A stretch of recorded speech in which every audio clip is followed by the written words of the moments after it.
മനസ്സ് അതിൻ്റേതായ ഒരു ലോകമാണ്. അതിന് നരകത്തെ സ്വർഗമാക്കാനും സ്വർഗത്തെ നരകമാക്കാനും കഴിയും.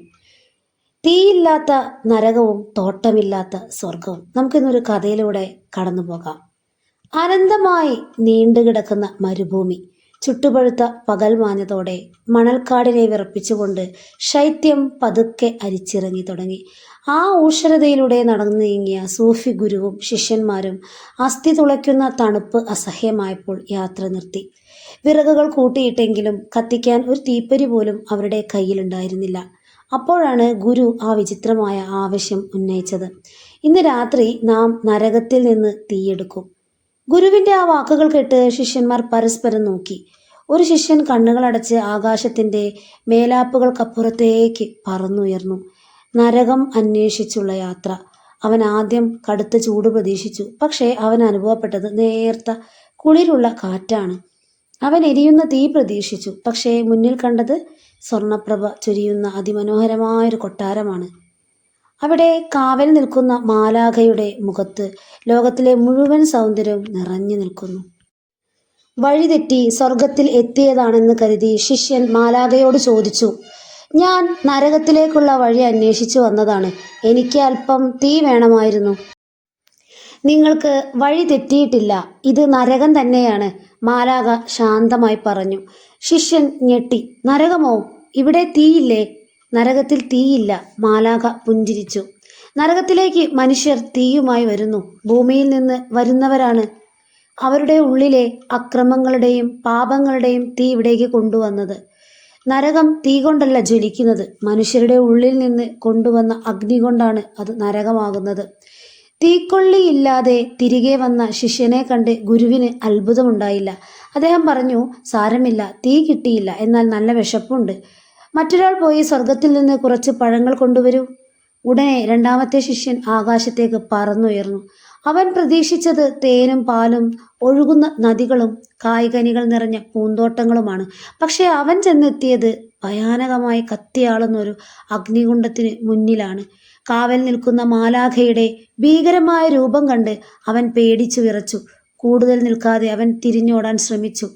എവിടേക്കാണ് പോകുന്നത്? മാലാഖയുടെ ഗാംഭീര്യമുള്ള ശബ്ദം കേട്ട് അവൻ നിന്നുപോയി. ഞാൻ സ്വർഗത്തിലേക്കുള്ള വഴി അന്വേഷിച്ച് വന്നതാണ്, അവൻ വിറയലോടെ പറഞ്ഞു. അവിടെയാകെ മുഴങ്ങുമാറച്ചായത്തിൽ പൊട്ടിച്ചിരിച്ചുകൊണ്ട് ആ ഭീകരനായ മാലാഖ പറഞ്ഞു, ഇത് തന്നെയാണ് സ്വർഗം. ശിഷ്യൻ അത്ഭുതപ്പെട്ടു. ഇവിടെ തോട്ടങ്ങളില്ലേ? മധുരിക്കുന്ന പഴങ്ങളില്ലേ? മാലാഖ പറഞ്ഞു, ഇല്ല, സ്വർഗത്തിൽ തോട്ടങ്ങളില്ല. സ്വർഗത്തിലേക്ക് മനുഷ്യർ പൂന്തോട്ടങ്ങളുമായി വരുന്നു. ഭൂമിയിൽ സ്നേഹവും സമാധാനവും പകർന്നു ജീവിച്ച മനുഷ്യർ ഇവിടെ വരുമ്പോൾ അവർ അവരുടെ ഉള്ളിലെ സ്നേഹത്തിൻ്റെ തോട്ടങ്ങൾ ഇവിടേക്ക് കൊണ്ടുവരും. അപ്പോൾ ഈ അഗ്നി അണയും, ഇവിടം പൂങ്കാവനമാവും.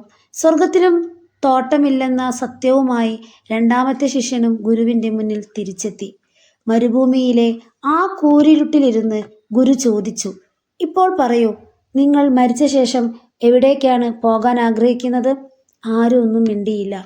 മരുഭൂമിയിലൂടെ വീശിയ തണുത്ത കാറ്റിൻ്റെ ശബ്ദം അവിടെ നിറഞ്ഞു നിന്നു.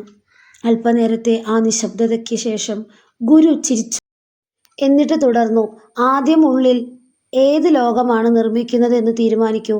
അതാണ് പിന്നീട് നിങ്ങൾ ജീവിക്കുന്ന ലോകമാവുക. ആ രാത്രിയിൽ മരുഭൂമിയിലെ തണുപ്പ് മാറിയില്ല. ആർക്കും തീയും കിട്ടിയില്ല, പഴങ്ങളും കിട്ടിയില്ല. പക്ഷെ അവരുടെ ഉള്ളിലെ ഇരുട്ട് പൂർണ്ണമായും മാറിയിരുന്നു. മരുഭൂമിയിൽ ആ രാത്രിയിൽ അവർ തിരിച്ചറിഞ്ഞ ഏറ്റവും വലിയ സത്യം അതായിരുന്നു. മനുഷ്യൻ മരിച്ച ശേഷം സ്വർഗത്തിലേക്കോ നരകത്തിലേക്കോ പോകുന്നില്ല. ജീവനോടെ ഇരിക്കുമ്പോൾ തൻ്റെ ഹൃദയത്തിൽ നിർമ്മിച്ച ലോകം തന്നെയാണ് അവൻ എവിടേക്കും കൊണ്ടുപോകുന്നത്.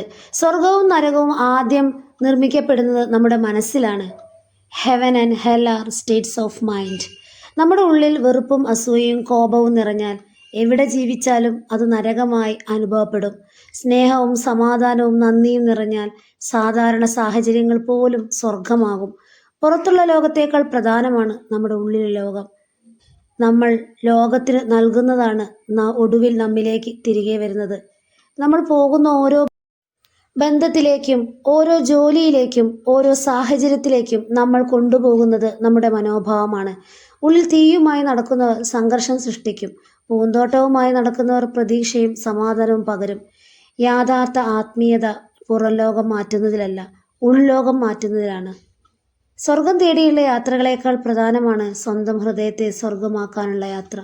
ലോകം മാറണമെങ്കിൽ ആദ്യം മാറേണ്ടത് നമ്മുടെ ചിന്തകളും മനോഭാവവും സ്വഭാവവുമാണ്. ഉള്ളിൽ സമാധാനം കണ്ടെത്തുന്ന ആളുകളാണ് പുറത്തും സമാധാനം സൃഷ്ടിക്കുന്നത്.